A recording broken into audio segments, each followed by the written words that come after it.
आपका स्वागत है मेरे चैनल पर।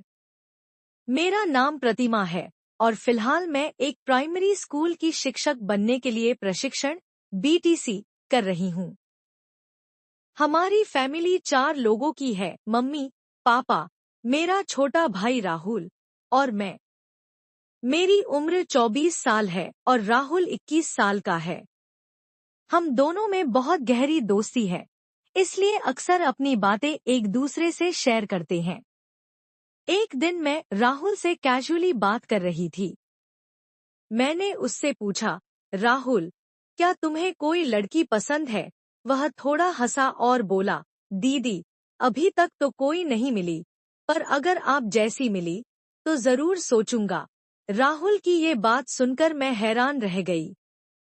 मैं सोचने लगी कि क्या वह मजाक कर रहा था या सच में ऐसा सोचता है। शाम को जब मैं कॉलेज से घर आई तो रास्ते में राहुल को किसी अजनबी के साथ देखा। वह लड़की कुछ संदिग्ध सी लगी। मुझे बहुत गुस्सा आया। हमारे पापा बहुत मेहनत करके हमें पढ़ाई के लिए पैसे देते हैं और राहुल अगर ऐसे घूमता रहेगा तो उसकी जिंदगी बर्बाद हो सकती है। घर आकर मैंने ठान लिया कि राहुल से इस बारे में बात करूंगी। जब वह शाम को वापस आया तो मैंने उससे सीधा सवाल किया, राहुल, वह लड़की कौन थी जिसके साथ तुम घूम रहे थे? वह पहले तो थोड़ी देर चुप रहा, फिर बोला, दीदी, वह मेरी दोस्त है और मुझे उसके साथ समय बिताना अच्छा लगता है। मैंने उसे समझाने की कोशिश की, राहुल, दोस्ती जरूरी है, लेकिन सही लोगों के साथ। तुम अपनी पढ़ाई और करियर पर ध्यान दो। मम्मी पापा तुमसे बहुत उम्मीदें रखते हैं। राहुल ने मेरी बात को गंभीरता से लिया और वादा किया कि वह अपने फैसलों में समझदारी दिखाएगा। अगले दिन मैंने अपने दिल को हल्का महसूस किया। हर परिवार में छोटे मोटे उतार चढ़ाव आते हैं, लेकिन प्यार और समझदारी से सब कुछ सही किया जा सकता है। रात को मैं राहुल से फिर से बात करने के लिए उसके कमरे में गई। उसने गुस्से में कहा, दीदी, ये मेरा समय है। अगर अभी नहीं जीऊंगा तो कब जीऊंगा? आप बार बार मुझे क्यों टोकती हो? मैंने उसे शांत करने की कोशिश की और समझाया, राहुल, ये सब तुम्हारे भविष्य के लिए ठीक नहीं है। तुम्हें अपनी पढ़ाई और करियर पर ध्यान देना चाहिए। काफी समझाने के बाद उसने मेरी बात काटते हुए कहा, ठीक है, मैं उनके साथ नहीं घूमूंगा, लेकिन मेरी भी एक शर्त है। उसकी बात सुनकर मैंने पूछा, क्या शर्त है तुम्हारी? उसने जवाब दिया, जैसे वे मेरे साथ घूमती हैं, वैसे अब से तुम मेरे साथ घूमो और मेरी हर जरूरत पूरी करो। यह सुनकर मैं सन्न रह गई। मैंने गुस्से में कहा, राहुल, ये क्या बेवकूफी है? मैं तुम्हारी बहन हूँ। मैं ऐसा क्यों करूंगी? उसने बेरुखी से कहा, तो फिर मुझे मत रोकिए। मुझे वही करने दीजिए जो मैं करना चाहता हूँ। उसकी बातों ने मुझे गहरी उलझन में डाल दिया। मैं अपने कमरे में चली गई और पूरी रात यही सोचती रही कि मेरा भाई आखिर क्या चाहता है। उसकी बातें मेरे दिल और दिमाग पर बोझ बन गई थी। मुझे हमेशा लगता था कि वह जिम्मेदार और समझदार बनेगा, लेकिन अब वह गलत राह पर चला गया था। सुबह मैंने खुद को संभालते हुए एक फैसला लिया। मैं राहुल के कमरे में गई और उसे साफ साफ समझाने की कोशिश की, लेकिन वह मेरी कोई बात सुनने को तैयार नहीं था।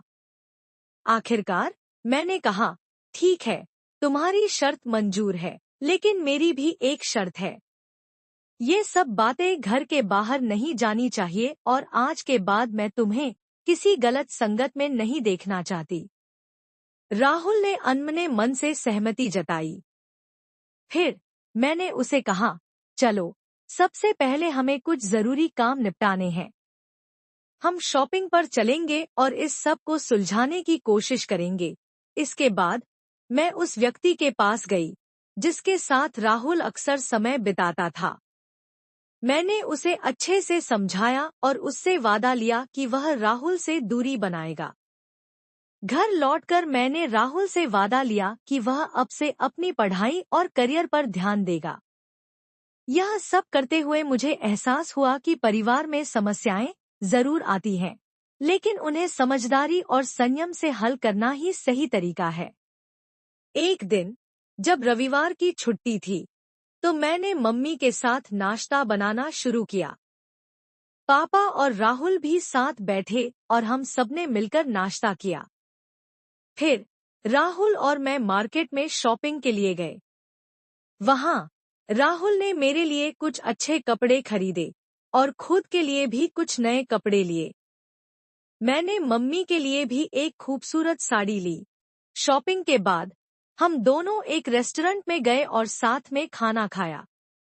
इस दिन का अनुभव वाकई बहुत अच्छा था। घर लौटते वक्त राहुल ने मुझसे कहा, दीदी, अब अपनी शर्त पूरी करो।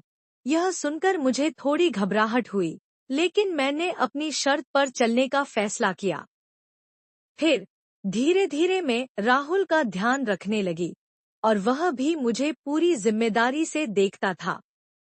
हम दोनों के बीच का रिश्ता पहले जैसा नहीं था, लेकिन अब वह इस बात को समझने लगा था कि मुझे उसकी मदद की जरूरत है। कुछ समय बाद राहुल ने अपनी पढ़ाई पर ज्यादा ध्यान देना शुरू कर दिया। अब वह किसी से मिलने या घूमने फिरने की बजाय सिर्फ अपने करियर और शिक्षा पर ही ध्यान केंद्रित करता था। हमारे घर का माहौल बहुत अच्छा हो गया था। मुझे खुद भी यह समझ में आया कि कभी कभी किसी को सही रास्ते पर लाने के लिए थोड़ी कड़ी समझाइश जरूरी होती है। 4 महीने बाद मुझे मेरी स्कूल टीचर की जॉइनिंग लेटर मिला और मैं अपनी नई नौकरी के लिए तैयार हो गई। घर में सब खुश थे और राहुल भी अपनी जिंदगी को सही दिशा में ले जा रहा था। अगर मैंने उस समय राहुल को समझाया नहीं होता, तो शायद वह गलत राह पर चल पड़ता और न केवल अपनी जिंदगी, बल्कि परिवार की खुशियों को भी खतरे में डाल देता। इस अनुभव ने मुझे यह सिखाया कि अगर हम किसी को सही दिशा दिखाते हैं, तो हम उसकी जिंदगी बदल सकते हैं।